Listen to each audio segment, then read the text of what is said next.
commentaires pour vous donner un peu d'autres nouvelles sur la suite des propositions de l'association. Voilà, et vous pouvez toujours, bien sûr, nous écrire sur le mail où on vous répond rapidement. Bonjour à tous, enfin, toutes et à tous. J'espère déjà que vous m'entendez bien. A priori, on a fermé ces micros tout à l'heure, ça devait bien fonctionner. Je vais donc vous partager un petit peu un support de ma présentation.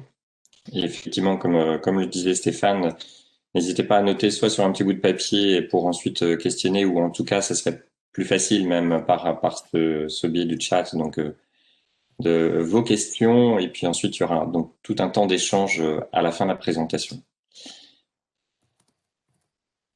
Alors, je vous partage normalement le document.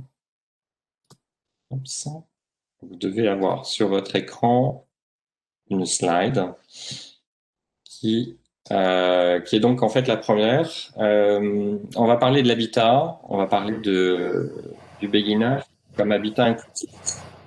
Un nouveau terme qui est de plus en plus utilisé aujourd'hui au niveau de l'ensemble de la démarche d'habitat groupé. Je tenais déjà à remercier en tout cas l'association Ecohabitat Groupé de m'avoir proposé d'intervenir, et également la métropole européenne de Lille, par l'intermédiaire de Stéphane, pour nous aider sur le plan technique.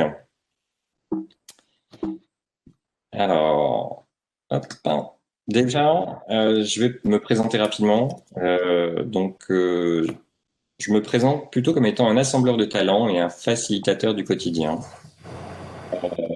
Mon histoire, elle est assez simple. En fait, j'ai été pendant 16 ans directeur d'établissements médico-sociaux, 8 ans dans le secteur du handicap, et donc particulièrement dans le secteur du travail pour personnes handicapées, en ESAT, donc anciennement CAT.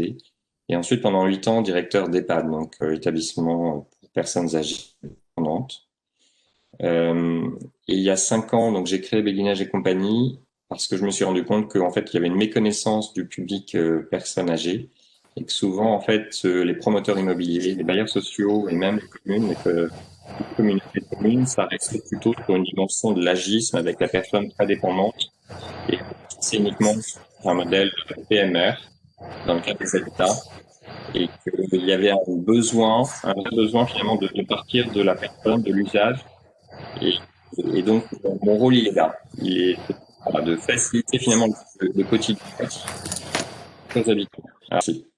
Voilà, c'est de faciliter finalement le quotidien des personnes âgées, et donc d'assembler finalement tous les talents, tous localement, qui vont permettre à ce qu'un habitat réponde vraiment aux besoins locaux, et d'aller chercher les parties prenantes qui vont finalement faciliter ce quotidien. Pourquoi béguinage et compagnie? Ben déjà, je suis parti du béguinage, et ça va être vraiment notre sujet. Alors, quand je fais un peu cette présentation dans d'autres régions, effectivement, on ne connaît pas déjà le terme. Ici, on est quand même en Nord-Pas-de-Calais, proche de la frontière. On a quelques béguinages encore en France, notamment on en connaît à Saint-Quentin, mais il y en a aussi à Hasbrook et puis dans d'autres communes. Et en fait, on a beaucoup d'images qui nous viennent des béguinages qui sont dans les Flandres. Ce sont donc ces projets d'habitat qui sont en mitoyenneté, avec cette architecture assez typique de logement autour d'une cour carrée. Ça date donc du XIIe siècle, et c'était donc ces logements qui étaient organisés pour des femmes qui vivaient seules, souvent suite à un veuvage, mais parfois des femmes qui étaient seules. Parce qu'il faut se remettre qu'à l'époque, en fait, les hommes, enfin, il y avait beaucoup de guerres. Les hommes partaient à la guerre, souvent ne revenaient pas, et que finalement, ces femmes se retrouvant seules étaient plutôt en insécurité. Et, euh, et donc, en fait, le modèle s'est donc créé pour faciliter le quotidien de ces femmes, tant dans la journée, en ayant aussi une organisation qui permettait de s'occuper des enfants, mais aussi la nuit, en leur apportant une sécurité. Elle cherchait donc ce lieu sécurisant, mais ce n'étaient pas des femmes qui étaient enfermées dans un univers complètement clos. Elles étaient vraiment impliquées dans la vie de la cité. C'était des femmes qui travaillaient soit à l'hospice, soit dans les filatures, Enfin, voilà, elles avaient vraiment une implication et en fait, c'était un lieu qui était pleinement ancré dans son environnement dans le sens où ces béguinages avaient souvent des grandes portes ouvertes en journée, ce qui fait que finalement leur lieu de vie était une place supplémentaire dans la ville ou dans le village. Euh, et par contre, la nuit, cette porte était fermée pour redonner ce lieu, ce côté sécurisant au lieu. Donc il y avait vraiment cette notion d'ouverture qui était importante. 800 ans nous séparent, mais nous avons quand même des valeurs qui restent. Ces valeurs de solidarité. C'est-à-dire qu'aujourd'hui, moi, dans les béguinages que j'accompagne, ce que je recherche effectivement, c'est à créer ce lien entre les habitants pour que la solidarité se vive et se mette en place. Euh, des liens de partage, c'est-à-dire partage par rapport à des compétences, par rapport à des capacités que les uns ou les autres peuvent avoir, et donc donner la possibilité et faciliter l'organisation pour que ce partage se vive. Et cette implication sociétale, c'est-à-dire que ce soit bien un lieu qui soit pleinement enfin, intégré dans la commune. C'est-à-dire qu'on ne vit pas un béguinage aujourd'hui comme étant un lieu pour personnes âgées et uniquement. C'est bien un lieu dans lequel finalement les habitants vont être impliqués dans le quotidien, vont interagir avec le quartier, interagir avec la commune, interagir avec les associations locales. Et en ce sens, il y a vraiment cette implication qui est pleinement vécue. Le béguinage, c'est une vraie réponse à la fragilité. Qu'est-ce que la fragilité? C'est finalement ce seuil avant de devenir dépendant. On parle de la fragilité qui peut, qui est finalement le moment où la personne, enfin, quand elle est en fragilité, elle est encore en capacité d'être pleinement, je dirais, autonome dans les actes de la vie quotidienne, mais en même temps, il y a des situations à risque qui pourraient la mettre la faire rentrer dans la dépendance.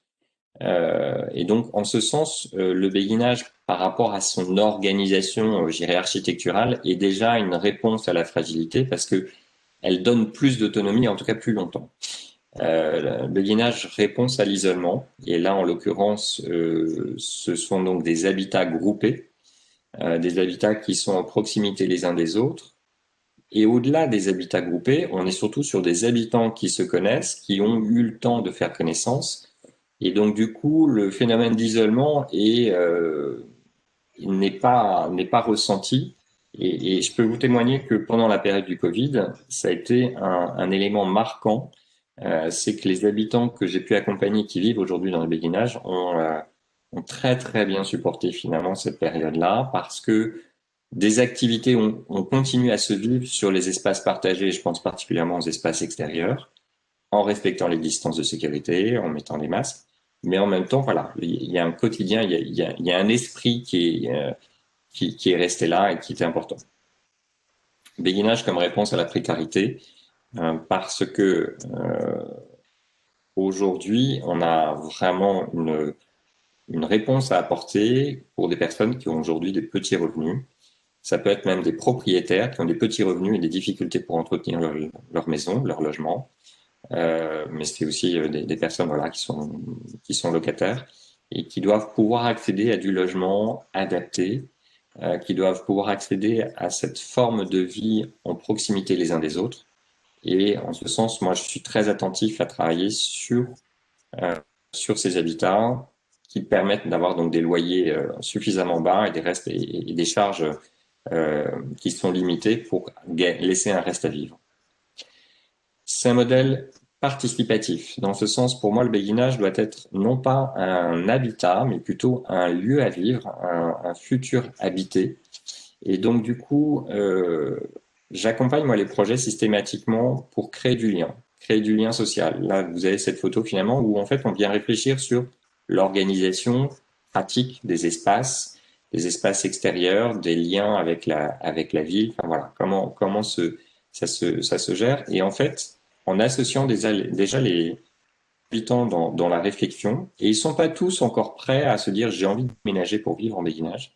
Déjà, on vient de créer du lien, et déjà, on vient apporter une vraie satisfaction dans la relation qui se fait dans ces rencontres. c'est innovant dans sa forme de co-conception, puisque en fait, on a vraiment cette volonté d'associer au plus tôt les habitants dans la construction. Et donc, du coup, c'est réfléchir avec eux sur le modèle architectural. Et ensuite, quand les travaux ont démarré, c'est travailler avec eux sur le volet de la vie sociale ou sociétale. Donc, voilà, c'est quelle organisation ils vont pouvoir mettre en place pour faciliter cette solidarité, ce bien vieillir chacun à proximité, en respectant son intimité, mais aussi en vivant un projet commun. Et donc, c'est fédérateur. Ça permet aussi à chacun de se rendre compte que finalement, son voisin, sa voisine qu'on ne connaissait pas forcément, vit des choses à neuf parce que la solitude est là, parce qu'on est vraiment sur sur une période de la vie où finalement, parfois, on retrouve une forme un retour vers soi-même. Les enfants sont partis, il y a des situations de veuvage, des situations de divorce aussi, qui font que voilà, on a besoin de se retrouver avec d'autres et de partager un projet qui nous rassemble. Et c'est surtout un modèle qui est ouvert sur la commune et les services. Je le disais tout à l'heure, alors je parlais des parties prenantes. C'est voilà, c'est tout ce qui est tout l'univers qui gravite finalement autour de ce projet de béguinage. Alors, j'ai voulu remettre cette slide pour vous parler en fait de cet habitat groupé. Aujourd'hui, il y a des termes qui existent. On parle d'habitat inclusif, on parle d'API, habitat accompagné, partagé et inséré dans la cité, dans la ville, et aussi APA, habitat partagé et accompagné. Alors, tout ça, c'est le même modèle. C'est simplement, ces termes sont apparus il y a depuis 4-5 ans à peu près. Et le réseau APA, le réseau de l'habitat partagé et accompagné, est un réseau auquel j'ai participé à la fondation il y a donc un peu plus de 3 ans. Et on a fait cette définition que l'on retrouve aujourd'hui dans l'habitat inclusif et puis dans l'API, dans un dernier rapport PIFTO, parce que le réseau APA a été acteur de l'écriture en fait de ces textes de loi sur l'habitat inclusif et en tout cas a été aussi sollicité et audité dans le cadre de la rédaction du rapport PIFTO qui est paru début du mois de juillet 2020. Donc notre définition, c'est que l'habitat partagé et accompagné est un domicile pour des personnes fragilisées. Alors, quand je dis partagé, ça ne veut pas dire uniquement de la colocation. Donc, en ce sens, le béguinage dans l'habitat en proximité les uns des autres, l'habitat groupé, est bien pour nous ce modèle à part. Quand on dit domicile privé, ça ne veut pas dire que les gens sont propriétaires, mais en tout cas, c'est bien un lieu de vie qui est ajusté, adapté pour des personnes qui sont en fragilité. J'ai donné la définition tout à l'heure. Et privé dans le sens où ça s'oppose aux établissements médico-sociaux. Motivé par une cause commune, des habitants qui vivent en proximité partagent des espaces multiples et des services impliquant l'intervention d'accompagnants professionnels du champ social ou médico-social. Déjà, cette implication n'est pas systématique. Parfois, au début, il n'y aura pas cette implication. Par contre, charge à moi de veiller que, avant de démarrer un projet de béguinage, on a bien sur le territoire les acteurs qui pourront intervenir, le cas échéant, quand il y aura des besoins. Dans ces espaces multiples et partagés, ce sont la salle de vie commune ou salle de convivialité, enfin voilà, différents termes. Ce sont les espaces extérieurs.